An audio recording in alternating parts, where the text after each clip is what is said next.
component in there, such as nickel, aluminum, mercury, formaldehyde, and then you give adjuvants such as DNA fragments and adducts and mutated human cell lines and others, all this crap that you put into the body. Now you're giving somebody something to stimulate the immune system, yet you're suppressing their immune system with all the immune suppressants that are in it, and you're giving it at a time when the immune system can't even respond. So tell me, where's the logic of this? There's no logic, and doctors are like robots, and they keep on following this. Anybody who says that vaccines are necessary, they either are completely 100% ignorant or they have a suspect agenda. They're financially motivated by saying it, because it's a blatant lie. There is no justification to put vaccines into the body at the first day on the planet because the body can't even respond to it. Gary, I'll make an analogy for you. We know how to walk. God gave us legs so we can walk, right? But man came along and said, we need to improve our modes of transportation. So now when we want to go from here to South Africa, we fly.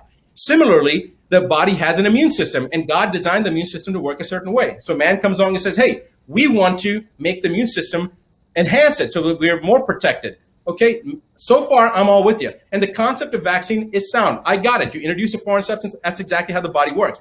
Now, my question is, if I told you that every time you fly from here to any other place on the planet, you get on a plane, 1 out of 32 of you is either going to die or have some type of neurological permanent disability, would you fly? No. And that's exactly the point. Good concept with the vaccine, terrible product. And here's the thing that I didn't know until my friend Del Bigtree showed this in one of his presentations. Do you know that when you file a lawsuit against a vaccine manufacturer, do you know who is named as the defendant in that lawsuit? No, I mean, I know about the vaccine injury courts, the fund, but I don't know who's named in the lawsuit. Who's named in the lawsuit is the Secretary of the Health and Human Services. Why, you may ask? Because in the 1980s, and I didn't know this, we go back to history, in the 1980s, the vaccine manufacturers came out and told Congress they needed a bailout. They said, there's so many people suing us because of the side effects, we need a bailout. President Reagan at that time said, this is not a good idea, but Congress approved it and bailed out the vaccine industry and said, we're going to not take over the mandate of policing and studying and making sure that everything's done, the safety studies. And of course, just like typical fashion of the government, it was dropped. The ball was dropped. So now, anytime somebody sues a vaccine manufacturer because they were bailed out from Congress going all the way back to the 1980s, the defendant is no longer the vaccine industry. It is the government that has bailed them out. So the Health and Human Secretary is named in that lawsuit as a defendant. And guess who you're fighting? Guess who the lawyers are on the opposite side? The Department of Justice. The Department of Justice is supposed to be to make sure that justice is being done, is fighting and representing the vaccine manufacturers against the injury to the common person. That's how contorted and distorted and screwed up our system is. It is time to clean it up. It's time to take the Gates and the Faucis and having them held accountable for what they've done. Wow. That's certainly something to consider here. And that is really, I believe, where things are going. We're seeing people like Dr. Shiva, yourself, myself, we're calling for accountability in these leaders. And taking it back one more step, talking about the surveillance aspect, we see Google, we see Apple, and these different apps now, they are working to track COVID patients. What kind of a precedent are we setting here? You mentioned RFID earlier, and we do know that there is a specialized ink that they can put when they give you a vaccine that they can only be seen underneath a light. So what kind of a precedent are we setting here regarding invasion of privacy, as well as turning our sick into pariahs? Gary, I think that you're being very, very generous and very gentle, because if you want to see what kind of precedent this is, I think you already know. You're smiling, so you already know. This is a World War II precedent. This is no different than what happened to the Jews, how they were ostracized, how other people of color or people of different belief systems were segregated and sent to the concentration camps. I mean, what's the difference between an ink that you can't see and an ink that you could see when they tattooed the Jews during World War II? What's the difference? It's the same thing. Okay, there's already information that goes back and shows Bill Gates's belief system, his belief system, the eugenics and their history that goes all the way back to whether it's direct, indirect relationships with all the things that have happened from Nazi Germany. There's a 5-6 minute video that we're going to be releasing tomorrow that was actually put out by, I believe it was InfoWars. It's a beautifully done 5-minute history of where it all started and where we are right now, and how it connects it all. I mean, the amount of censorship that's going on right now, that in itself should be scary to people, that there's things that are being censored. When people say, well, Dr. Buttar, where's your proof? Why isn't the media covering this? If it's true, then everybody would be covering it. That's the whole point. Censorship has been created in order to prevent the dissemination of truth. And these media organizations are all inclusion. I just had a huge hack job that Huffington posted. Even people that are supposedly friendly to us in certain types of media, I was contacted by 2 different sources that wanted to interview me, but then both of them didn't want me to go into a certain area. And I told them, what? And they're like, well, we just don't want to cover that type of stuff. And I said, you know what?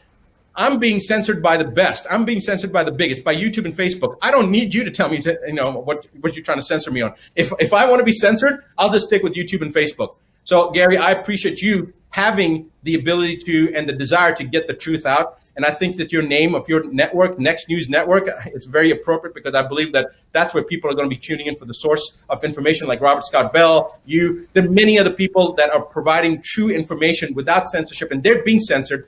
So I appreciate the media that is the true media that has journalistic integrity and reporting all sides. That's what I put my life on the line for. That's what millions of Americans have died during the First World War, the Second World War, the Vietnam, Korea, was for freedom. Freedom of speech. That's our first freedom. The freedom to bear arms, our second freedom. And that's what they've been trying to do. There's all this stuff about being disarmed. If they disarm us, guess what happens? Then they can make anything happen. I have friends from all parts of the world over the last 5-6 years that have been telling me over and over again. These are people that are not U.S. citizens telling me, I hope you Americans understand. I hope you never give up your guns, because if you do, then everything's lost. Because when America goes down, so does the rest of the world. Because we have the largest public group that is armed. We have so many retired military and law enforcement people out there. And I have a message for every law enforcement and every military, active duty or retired. I want you to remember these words. Every opportunity I'm getting to say this, I'm reminding them that you took an oath to defend the U.S. Constitution against all enemies, foreign and domestic. You remember that word, domestic. And remember that if you're law enforcement, active duty right now, military right now, when you're called upon to commit some type of action against the citizenry, remember, you take off your uniform, you're the same way. Your kids are going to be the same susceptible individuals as getting the RF chips and all this other stuff. They're going to be susceptible to the same poison. So it is illegal to follow an illegal order. So remember that. Remember that when you're called to do something against citizens, remember that your job, the oath that you took, was to protect those that can't protect themselves. Protect those that are vulnerable, not to take advantage of them. So remember that oath. Law enforcement and military, active or retired, it doesn't make any difference. Remember your oath. Remember your oath. Absolutely. Those are words to remember here. And for everyone watching right now, there's a lot of information here. A lot of information we put on the table. And it's up to you now to take this information, share it with your friends, take the link to this video, put it in an email, share it.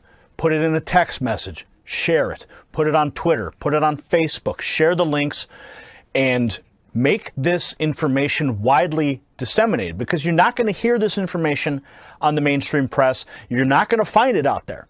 They're not talking about these things. But we are here at the Next News Network with Dr. Buttar. Doctor, it's really been a pleasure to have you here. And do you have any final thoughts? What you want? You just gave a call out to the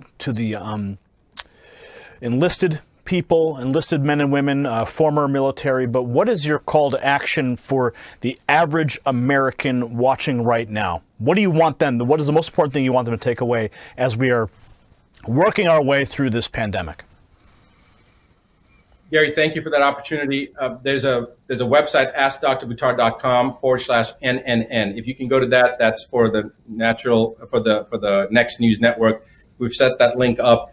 And if you go there, you'll have access to all the vaccine videos that are being put out right now about Truth About Vaccine for a limited time for free. You'll have access to all the videos that we've put out for COVID-19 that have been censored. completely for free. There's no cost. Huffington Post came out and tried to say that I was charging $450 for all this stuff. I've got good news for Huffington Post. You're going to be sued for slander.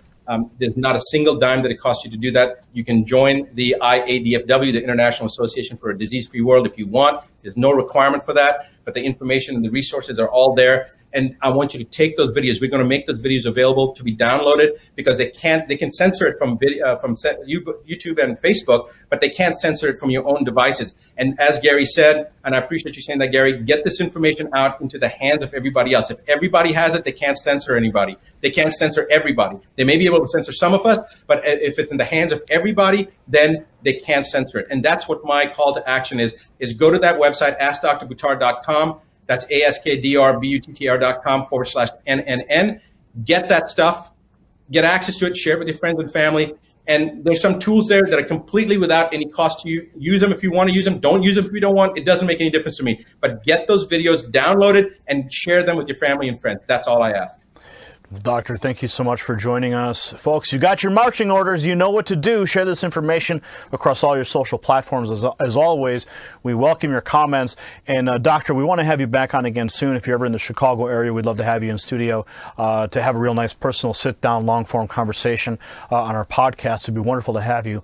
But the information you presented today, the passion and the truth is so important, and we hope that this translates to everyone watching. I know it is. I'm sitting here listening to what you're saying, and I'm getting fired up, and I'm excited to be able to present this information out to the American people. So, Doctor, welcome.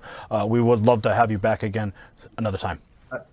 I appreciate that, Gary, and I'd love to be part of the show again. All right. Thank you for joining us. Folks at home, you know what to do now. Hit the share button, comment below, and we will see you at the next report for the Next News Network. I'm Gary Franchi. You possess the power to impact the global narrative. Please share this report, and to get more videos like this, become a Next News subscriber by clicking the link below. Thank you for watching the Next News Network.